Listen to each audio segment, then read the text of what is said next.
नमस्कार, India daily देख रहे हैं आप और आपके साथ मैं हूं सुरभि तिवारी। और इस वक्त जो आप स्टूडियो में जिन्हें आप देख रहे हैं, हमारे साथ कथावाचक साथ ही धर्मगुरु कहे जाने वाले हमारे साथ इस वक्त मौजूद है देवकीनंदन ठाकुर जी। देवकीनंदन जी, बहुत बहुत स्वागत है आपका हमारे स्टूडियो में। आपका भी धन्यवाद और आपके चैनल का बहुत बहुत धन्यवाद। सभी व्यूअर्स को भी राधे राधे। देवकीनंदन जी, क्योंकि हाल फिलहाल में जिस तरीके से मामला सामने आया शाही ईदगाह मस्जिद को लेकर के, हमने ये देखा कि सबसे पहले मामला छेड़ा गया था अयोध्या का, और उसके बाद जब अयोध्या को लेकर के जीत हासिल हुई, उसके बाद मामला पहुंचा बनारस, यानी आज के वक्त में वाराणसी कई लोग कह देते हैं। लेकिन उस जगह पे भी हमने देखा कि अभी भी वो मामला पेंडिंग है कोर्ट में। इसके बाद अब मामला आ गया मथुरा शाही ईदगाह का। तो ऐसे में ये मामले कब तक चलते रहेंगे? क्योंकि 18 दिसंबर को सर्वे का आदेश तो दे दिया गया, अब कैसे सर्वे होगा ये 18 दिसंबर को पता चलेगा। इसको लेकर सबसे पहले हम सवाल आपसे ये पूछना चाहते हैं, 22 जनवरी को भगवान श्री राम की प्राण प्रतिष्ठा होगी अयोध्या में, उन्हें पूरी तरीके से स्थापित कर दिया जाएगा। जाएंगे आप? न्योता है आपको? हाँ, मुझे निमंत्रण मिला है और हर वो सनातनी सौभाग्यशाली है जो भगवान के आगमन पर, जब भगवान श्री राम 14 वर्ष के बाद अयोध्या वापस आए थे, उस समय तो हम लोग नहीं थे त्रेता युग में, पर अब हमारा सौभाग्य है कि अब इस समय हम हैं। इस समय हम हैं और हमें सौभाग्य मिल रहा है, मंदिर के भव्य निर्माण हो रहा है, प्राण प्रतिष्ठा हो रही है, तो हम सबको जाना चाहिए। और जितने भी सनातनी हैं, मैं तो ये कहूँगा कि आप जो जा सकते हैं वो जाएं, जो नहीं जा सकते अपने वृद्ध और बच्चों को लेकर उस दिन अयोध्या से जरूर जुड़ें और अपने बच्चों को भगवान श्री राम के विषय में अवश्य समझाएं, क्योंकि राम को जानेंगे तो हमारे घर सनातनी बनेंगे। सनातन का मुद्दा आपने बहुत लंबे समय से अपनाया हुआ है, क्योंकि हमने देखा है कि किस तरीके से जब आप कथा वाचन करते हैं तो उस दौरान भी सनातन के मुद्दे को लेकर के आप बातचीत करते रहते हैं, लोगों को एक संदेश जारी करने की कोशिश करते रहते हैं कि आप अपने बच्चों को भी अच्छी शिक्षा दीजिए कि वो सनातन की ओर आगे बढ़ते जाए। अब मथुरा शाही ईदगाह को लेकर ही मैं आपसे सबसे पहला सवाल करना चाहूँगी। सवाल यही है कि कोर्ट ने आदेश तो दे दिया है कि सर्वे होगा, अब कैसे होगा ये 18 दिसंबर को पता चलेगा। इसके बाद अब आप लोग अगला कदम क्या होने जा रहा है? देखिए, हम प्रारंभ से ही कह रहे हैं, अयोध्या, काशी, मथुरा, ये 3 जगह सनातनियों के प्राण बसते हैं, राम, शिव और कृष्ण। अब कोर्ट में गए क्योंकि उन लोगों ने भाईचारे को माना नहीं, वो मानते नहीं किसी भी चीज़ को, वो अपनी मनमानी करते हैं। तो कोर्ट हमारे पास माध्यम है, हम कोर्ट में गए और आशा करते हैं कि कोर्ट हम, और उसी आशा के अनुरूप ये पहली विजय है। ये जो कोर्ट ने हमें कहा है कि भाई अब आप जाइए, और ये बात हुई कि वो सर्वे का एक ऑर्डर हुआ है कि 18 को नियुक्त करेंगे, कौन कैसे क्या करेगा। तो ये सनातनियों की पहली विजय है, और जब तक अयोध्या की तरह मथुरा मुक्त नहीं हो जाती तब तक ये लड़ाई जारी रहेगी। कैद में किसने रखा है देवकीनंदन जी? क्या कैद में किसने रखा है? कैद में रखा हुआ है उन लोगों ने, जिन लोगों ने हमारे धर्म, हमारी आस्था, हमारी अस्मिता, हमारे देवी देवता, हमारे धर्म को नीचा दिखाने का कार्य जिन्होंने किया है। जहाँ पर ईदगाह कहा जा रहा है वो ईदगाह नहीं है, वो भगवान श्री कृष्ण का गर्भगृह है, और गर्भगृह के लिए कहा जाता है कि वहाँ भगवान का जन्म हुआ था। और जो भगवान का जन्म हुआ उस जगह पर उन्होंने जामा मस्जिद, ईदगाह मस्जिद खड़ी कर दी। औरंगजेब का अत्याचार है, औरंगजेब ने भगवान कृष्ण के उस जन्म स्थान को, गर्भ स्थान को कैद किया हुआ है, और जब तक वो मुक्त नहीं होगा तब तक ये लड़ाई जारी रहेगी। ठीक है, आपने कहा कि कैद किया हुआ है, लेकिन 1968 का अगर हम जिक्र करें तो उस दौरान एक समझौता हुआ था, और उस समझौते में जब दोनों पक्षों की सहमति थी, तो आज अचानक से ये विवाद इस तरीके से गरमाता हुआ नजर क्यों आता है? क्योंकि अयोध्या आपके हक में जा चुका है, और उसके बाद अब काशी क्योंकि क्यू में है, और यानी कि कोर्ट में मुकदमा अभी भी चल रहा है, ऐसा ही सर्वे अभी पूरी तरीके से समाप्त नहीं हुआ है, हर दिन नई नई तारीखें आ रही हैं। तो इसी वजह से क्या आपको ये उम्मीद है कि अगर अयोध्या वाला मामला, लेकिन उसमें भी एक और फैक्टर मैं जोड़ना चाहूँगी। एक फैक्ट है कि वर्शिप एक्ट के बाहर रखा गया था अयोध्या को, लेकिन काशी विश्वनाथ और मथुरा शाही ईदगाह को इस फैक्ट से बाहर नहीं रखा गया था, वर्शिप एक्ट।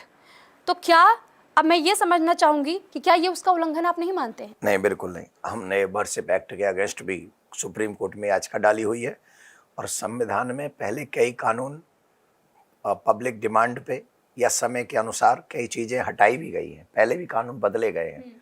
और जब ये कानून बनाया गया उस समय एक ऐसी सरकार थी जो एक वर्ग विशेष को सिर्फ अपनी ओर मोड़ने के लिए उन्होंने ये काम किया था। तो हम उसके लिए भी सुप्रीम कोर्ट गए। दूसरा आपने कहा समझौता 68 में 1968 में हुआ। ये ऐसा ही समझौता था जैसे आपके घर का एग्रीमेंट जी आपका पड़ोसी कराए, जिनका कोई राइट नहीं है वो एग्रीमेंट कराए, और उस एग्रीमेंट का भी फुलफिल पालन नहीं हुआ। उसमें कुछ शर्तें रखी गई थी, ये तुम करोगे, ये तुम करोगे, ये तुम करोगे, ये तुम करोगे। इसके बाद हम ये राजीनामा या समझौता कोर्ट में जमा करेंगे, और वो कोर्ट में जमा नहीं हुआ। और उसमें भी उस समझौते को चुनौती दी जा सकती है जो 2020 में वो चुनौती दी गई है और उसको मानने से मना किया गया है। ठीक है, 2020 का क्योंकि आपने जिक्र किया तो यहाँ पर मेरे पास कुछ इसको लेकर भी तथ्य है कि 12 अक्टूबर 2020 को जिला जज मथुरा की अदालत में अपील भी दायर की गई थी और इसके बाद से मुकदमा शुरू भी हुआ था।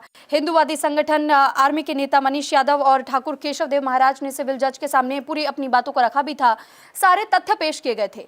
लेकिन इस बीच मुस्लिम पक्ष के लोगों का यही कहना है कि अगर इस तरीके से बार बार मुस्लिम पक्ष के लोगों के असमत को ठेस पहुंचाने की कोशिश की जा रही है, पहले आपने अयोध्या पर आक्रमण किया, बाबरी मस्जिद को ढाया, उसके बाद अब आप कह रहे हैं कि काशी विश्वनाथ भी आपका है, इसके बाद आप आगे ये मथुरा पर, तो शाही ईदगाह को लेकर भी ये लड़ाई लगातार जारी है। तो अब ये बताइए कि असमत किसकी ठेस पहुंच रही है और क्या ये आपकी कैसे? ऐसे क्यों रहा? वो शिव को मानते नहीं, और काशी शिव, अयोध्या राम का स्थान है, वो कृष्ण को मानते नहीं, मथुरा कृष्ण का स्थान है। या तो वो बता दें कि उनकी कुरान में कहीं राम, उनका कोई पीर पैगंबर काशी में आया हो, मथुरा में आया हो, अयोध्या में आया हो, किसी का वर्णन हो, उनका खुदा 5 दिन रुका हो, कहीं उनका खुदा 2 दिन भी आया हो, 1 दिन भी आया हो, ऐसा तो कहीं वर्णन है नहीं। और फिर उनकी भावना कहाँ से हट हो गई? रही बात मस्जिद की, तो मस्जिद तो ये लोग जहाँ रहते हैं वहाँ बना सकते हैं, वो शिफ्ट भी की जा सकती है। तो इस विषय में तो सिर्फ हम ही हट हो रहे हैं। अच्छा, असदुद्दीन ओवैसी भी इसी बात का जिक्र कर रहे थे कि हर बार हम पर ही क्यों ये दबाव डाला जाता है कि आप अपनी मस्जिद कहीं और शिफ्ट कर दीजिए, जब पहले से अगर हिंदू पक्ष के लोगों के पास 13.37 एकड़ जमीन में से अगर 10.9 एकड़ जमीन आपके पास पहले से है, तो 2.5 एकड़ जमीन का हिस्सा भी आपको क्यों चाहिए? हमको नहीं पता किस व्यक्ति का नाम आप ले रहे हैं, हम उस व्यक्ति को जानना नहीं चाहते, ऐसे लोगों को नहीं जानना चाहते जो व्यक्ति इस देश को तोड़ने की बात करते हैं, बहुत बुरी बातें करते हैं इस देश के लिए, 100 करोड़ लोगों के लिए। तो जिन लोगों के मन में 100 करोड़ लोगों के लिए कोई निष्ठा ना हो, अपनापन ना हो, ऐसे लोगों के लिए मेरे दिल में कोई जगह नहीं। तो ना मैं उनका नाम लूंगा, ना उनसे कोई बात करूंगा। वो जो समझे आई डोंट, उन्हें कोई संदेश भी नहीं देना चाहते। आई डोंट केयर यार, मैं क्यों बोलूंगा उस व्यक्ति के लिए, मेरा कोई मतलब ही नहीं है उससे, मैं नहीं बोलूंगा। हाँ, जो गर्व स्थान है, आप अपनी ऑफिस बदल सकते हैं, आप किराए का मकान बदल सकते हैं, आप मकान भी बदल सकते हैं, आप कुछ भी बदल सकते हैं, पर बर्थ प्लेस नहीं बदल सकते। और वो बर्थ प्लेस है भगवान का, वहीं पे भगवान का जन्म हुआ है। तो जननी जन्म भूमस्य स्वर्गादपि गरीयसी, तो स्वर्ग से भी ज्यादा महत्वपूर्ण होता है जन्म स्थान। तो जहां भगवान कृष्ण का जन्म हुआ है, वो अजन्मा जन्म लेके आया है। तो ऐसे भगवान की जन्मभूमि के लिए वो ऐसी बातें करते हैं, उनको सोचना चाहिए। हम तो उनके खुदा के बारे में कुछ नहीं बोलते, फिर वो ऐसा क्यों बोलते हैं? ये गलत बात है। दरअसल कटरा केशव देव ये स्थान बताई जाती है मथुरा में, जहां पर ये कहा जाता है कि उस दौरान कंस का कारागार था और वहीं पर भगवान श्री कृष्ण का जन्म हुआ था। आपने जन्म का जिक्र किया है, लेकिन सर यही तो हम आपसे समझना चाह रहे हैं कि 1968 में भी सनातन धर्म था, 5000 साल पहले से सनातन धर्म है। लेकिन जब उस दौरान अगर एक बातचीत हो गई है और उसके तहत में एक जो फैसला लिया गया कि ठीक है, आपके पास इतने ज़मीन का हिस्सा रहेगा, हमारे पास इतना ज़मीन का हिस्सा रहेगा, तो आज अचानक से इस तरीके से ये मुद्दों को उठाया जा रहा है। मुस्लिम पक्ष का ये कहना है कि ये सिर्फ हमारी असमत पर ठेस पहुंचाने का काम नहीं, बल्कि ये तो कहीं ना कहीं संविधान के साथ भी छेड़छाड़ कर रहे हैं। नहीं, गलत है। 1968 में जो शर्तें रखी गई थी मैं मान लूँ कि पड़ोसी के समझौते पे हम बात कर रहे हैं, कर लेते। उसमें शर्तें रखी गई, ये तुम करोगे, ये तुम करोगे। उसके बाद सब एग्रीमेंट होगा और वो कोर्ट में जमा होगा। कोर्ट में जमा हुआ? क्यों नहीं हुआ? क्योंकि वो सारी शर्तें मानी नहीं गई, पूरी नहीं हुई। तो उस समय ही नहीं मान्य है, और तब से लेके फिर अभी तक वो कोर्ट की लड़ाइयाँ तो चली रही हैं, कृष्ण जन्मभूमि की लड़ाई चली रही है। तो इसके लिए ये बात, उनका फैक्ट गलत है। हमारा फैक्ट जो हम कह रहे हैं कि वहाँ कृष्ण जन्मभूमि है तो है। तो इसी वजह से आप कह रहे हैं कि कोर्ट ने भी इसे अवैध करार दिया था और इसी वजह से मामला अब आया है और सर्वे की बात कही अवैध जा और रही है। वैध की बात नहीं कर रहा हूँ, वो माना ही नहीं गया, वो पूरा किया ही नहीं गया। मेरी और आपकी जो टर्म्स एंड कंडीशन है, जब उनको माना पूरा ही नहीं किया जाएगा जी। तो कोई बात कैसे होगी? तो वो समझौता पूरा हुआ ही नहीं, तो फिर उसको कैसे मान्य मान लें? तो बिल्कुल देवकी नंदन जी का ये कहना है कि जो समझौता किया गया, जो टर्म्स एंड कंडीशंस रखे गए, उस टर्म्स एंड कंडीशंस के अधीन में कोई काम हुआ नहीं। जब वो पूरा नहीं किया गया तो हम उस टर्म्स एंड कंडीशंस को पूरी तरीके से हम स्वीकार कैसे कर ले, हम कैसे मान ले? और क्योंकि वो जन्म स्थान है श्री कृष्ण का, तो उस जन्म स्थान को हम बिल्कुल भी नहीं जाने दे सकते हैं, क्योंकि सनातन धर्म के लिए बहुत ज़्यादा पूजनीय स्थान है। और ऐसे में हम आपसे ये भी समझना चाहेंगे, क्योंकि इसी बात का जिक्र किया जा रहा है कि आरएसएस, बीजेपी ये पूरी तरीके से कंट्रोल कर रही है भारत को। सनातन धर्म का नाम बार बार आगे इस वजह से लाया जा रहा है कि राजनीति चमकाई जाए, ये विपक्षी दलों का भी कहना है, राजनीतिक दलों की मैं बात कर रही हूँ। तो ये उनका भी आरोप है। इस बात में आप कितनी सच्चाई कहेंगे? देखो, ये पार्टी के लोग, किसी भी पार्टी के लोग क्या करते हैं, ये मेरा विषय नहीं है। मैं 97 से कथा कर रहा हूँ, और जब से कथा कर रहा हूँ तब से सनातन की बात कर रहा हूँ। मैं कोई 2014 के बाद नहीं कर रहा हूँ। मैं 97 से कर रहा हूँ, और 97 में तो कितनी सरकारें आई, कितनी बदली। ये तो गलत बात है, ये आरोप गलत है। हम जैसे लोगों पे, हम तो कहते हैं सब लोग आओ, पार्टी के सारे पार्टियों के लोग आओ, हमारी कथा सुनो, बैठो, सत्य को स्वीकार करो, असत्य को अस्वीकार करो।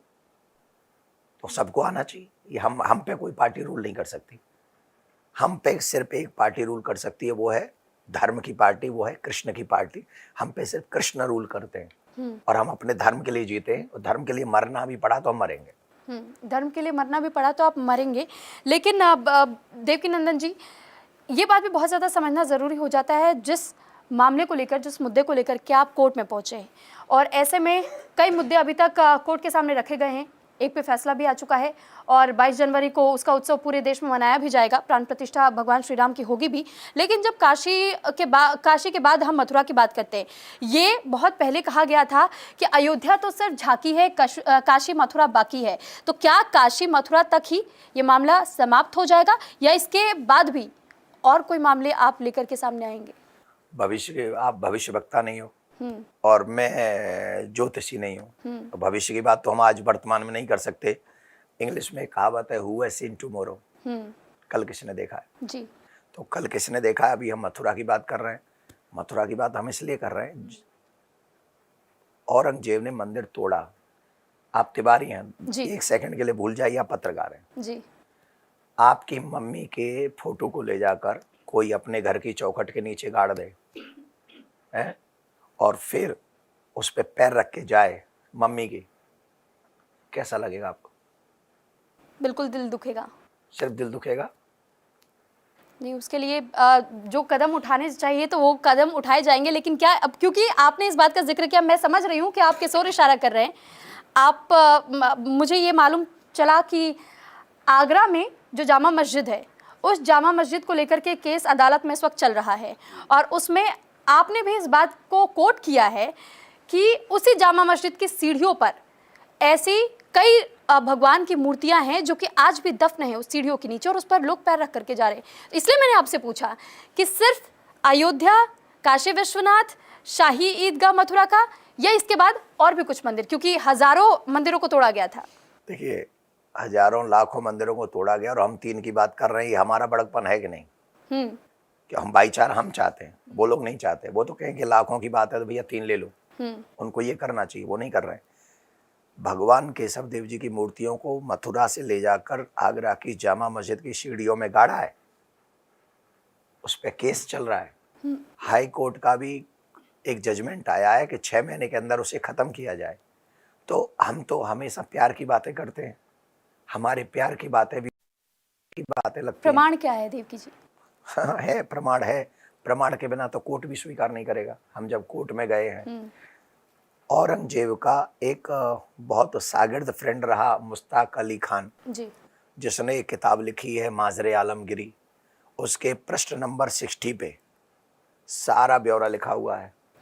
एक अंग्रेजी शासन काल में वहाँ के उस पदाधिकारी रहे, कोई सरकारी पदाधिकारी, उन्होंने एक किताब लिखी है मथुरा करके। जी। और हमारे ब्रज के तमाम लोग हैं, एक फ्रांस के पत्रकार हैं गोटियार करके, उन्होंने तो बाकायदा उनके सारे वो क्या बोलते हैं उनको, फतवे वतवे, सारे ऑर्डर्स सब के साथ उन्होंने किताब दी हुई है। तो ये सारे सबूत हैं हमारे पास। बिना सबूत के तो कोर्ट स्वीकार नहीं करेगा ना। उनको कोर्ट को तो सबूत चाहिए, तो वो दिए गए उसमें, उन्हें मान्य है, तभी तो ये परेशान है। तभी तो ये टीवी चैनलों पे आके हल्ला मचाते हैं, ये मत करो, ये मत करो, हम मार दिए गए, हम लुट गए। अरे सबसे ज्यादा आजादी के बाद हिंदुओं को सताया गया। आजादी के बाद। लेकिन हिंदू कहाँ ऐसा कमजोर पड़ जाता है कि बार बार ये कहा जाता है कि हिंदुओं को सताया गया, हिंदुओं को दबाने की कोशिश की गई, आज भी उन्हें दबाने की कोशिश की जा रही, कैसे?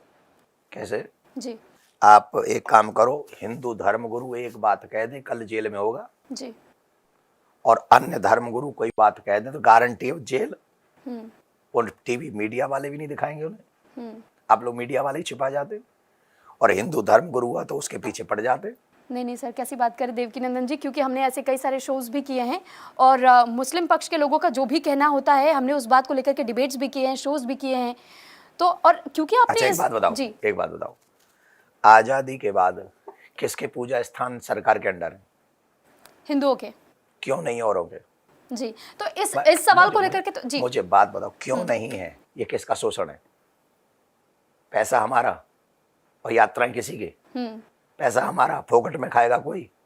तो इसके लिए आप लोग क्या कदम उठा रहे हैं? हम तो उठा रहे हैं, आपके चैनल पे उठा रहे हैं। हम तो जनता को जागरूक कर रहे हैं, हम तो बच्चों को जागरूक कर रहे हैं। इसलिए मैंने आपसे पूछा देवकीनंदन जी कि क्या सिर्फ यही 3 स्थान प्रमुख है या इसके अलावा भी आगे और कदम? तो ये मैं मानूं जो आपने अभी जवाब दिया, इसके बाद भी अभी और कतार है, लंबी कतार है। मैं सिर्फ इतना आज ये कहना चाहूंगा, जब तक कृष्ण जन्मभूमि मथुरा आजाद नहीं होगी तब तक हम चैन से नहीं बैठेंगे। और अगर भगवान ने जिंदा रखा तो हम ये आशा रखते हैं कि हम अपनी आंखों से उन लोगों की तरह बलिदान नहीं देना चाहते जो बेचारे चले गए, राम मंदिर नहीं देख पाए। हम उन भाग्यशालियों में से रहना चाहते हैं जिन्होंने वो लड़ाइयां भी लड़ी और वो राम मंदिर बनते हुए भी देखेंगे जनवरी में। और आप सब मीडिया वालों का सपोर्ट रहा जी। और कोर्ट का सपोर्ट रहा, नेताओं का सपोर्ट रहा, तो जल्दी मथुरा जन्मभूमि का भी निर्माण होगा। जामा मस्जिद आगरा की सीढ़ियों के नीचे से भी भगवान मुक्त होंगे और सनातनी फिर से सम्मान का जीवन जी सकेंगे। धन्यवाद आपका। एक लास्ट सवाल है आपसे, क्योंकि धीरेन्द्र कृष्ण शास्त्री जी आपको बड़ा भाई का दर्जा हमेशा से उन्होंने दिया हुआ है, और ऐसे में मैं आपसे ये समझना चाहूँगी, उन्होंने भी कहा कि जो मेरे बड़े भाई कह रहे हैं बिल्कुल हम उनके साथ में खड़े हैं और सभी कथावाचकों का सपोर्ट भी है, क्योंकि आप सच्चाई के लिए, सनातनियों के लिए लड़ रहे हैं। हिंदू राष्ट्र की बात हमेशा से कही जाती है। क्या हम ये कहें कि आने वाले समय में हिंदू राष्ट्र की मांग और मुखर तौर से आप लोगों की तरफ से रखी जाएगी? देखिए, ये हमारे छोटे अनुज का बड़कपन है कि वो हमें इतना सम्मान देते हैं। और ये लड़ाई किसी एक देवकीनंदन की नहीं है। ये लड़ाई मैं अकेला नहीं लड़ रहा, हमारे ब्रजवासी तमाम भाई बहन लड़ रहे हैं इस लड़ाई को। और जो सच्चे सनातनी हैं, ये सबकी लड़ाई है, सबकी। जो सच्चे हैं, जो सिर्फ कुछ पाने के लिए धर्मात्मा नहीं बनते, जो वाकई धर्मात्मा है, ये सबकी लड़ाई है, पहली बात। दूसरी बात, इस देश में अगर हम शांति चाहते हैं तो सनातन राज्य, हिंदू राष्ट्र, राम राज्य होगा, तभी ये देश में शांति रहेगी। और जब तक ये सनातन राष्ट्र, राम राज्य, हिंदू राष्ट्र नहीं होगा, तब तक 20-25 साल बाद शायद आपको ये फ्रीडम नहीं होगा कि आप यहाँ ये झंडा फहरा सकें, कृष्ण जन्मभूमि मथुरा श्याम का नाम ले सकें। ये उस पे आपको नहीं लगता कि सेक्युलरिज्म खत्म हो जाएगा इससे? किससे? नहीं, अगर इस तरीके से आप हिंदू राष्ट्र की बात करते हैं, क्योंकि भारत को सभ्यताओं, संस्कृति और तमाम वेशभूषा जिस तरीके से लोग धारण किए हुए रहते हैं, तो उस सेक्युलरिज्म के लिए जाना जाता है, तो ये सेक्युलरिज्म खत्म हो जाएगा हिंदू राष्ट्रवाद अगर बन गया तो? आप एक बात बताइए, सबसे बड़ा राजा, धर्मपरायण राजा अगर कोई हुआ तो राम हुए। राम हुए जी। और उन राम ने क्या किया? बोले धर्म की जय हो। तो सब तो धर्म की जय चाहते हैं, अधर्म का नाश हो। कौन नहीं चाहता अधर्म का नाश हो? हमारी सबसे बड़ी बात क्या है? प्राणियों में सद्भावना हो। हमारे यहाँ बकरे तो नहीं काटे जाते, हमारे यहाँ बहन बेटियों का इतना शोषण तो नहीं किया जाता। और मैं बहुत कुछ बोल सकता हूँ इस विषय में। राम राज्य में हर अनीति को रोका गया है और राम राज्य में हर अच्छाई को आगे बढ़ाया गया है। जिनके राज्य में कुत्ते को न्याय मिलता हो, कुत्ते को, उन राम राज्य से किन लोगों को तकलीफ हो सकती है?